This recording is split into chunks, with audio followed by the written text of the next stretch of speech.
বন্ধুরা, শীতকাল তো ঢুকছে ঢুকছে করছে। বাজারে প্রচুর গাজরও পাওয়া যাচ্ছে।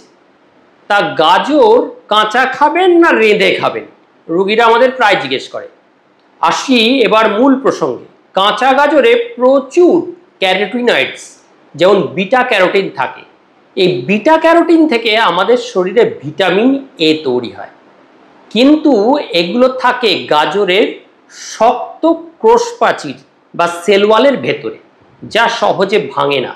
যখন গাজর রান্না করা হয় তখন তাপ এই গাজরের কোষপ্রাচীরকে নরম ও ভেঙে দেয়, কিছুটা নরম করেও ভেঙে দেয়।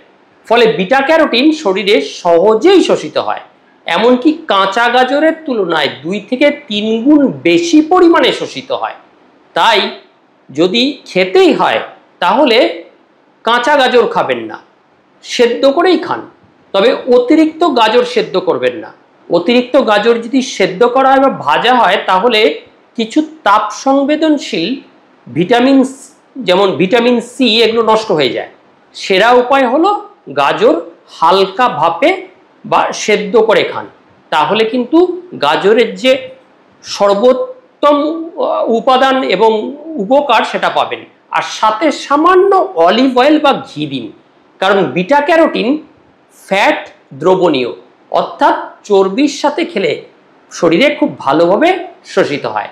তাই গাজরের সর্বোচ্চ গুণ পেতে কিন্তু এভাবে খাওয়াটাই শ্রেয়।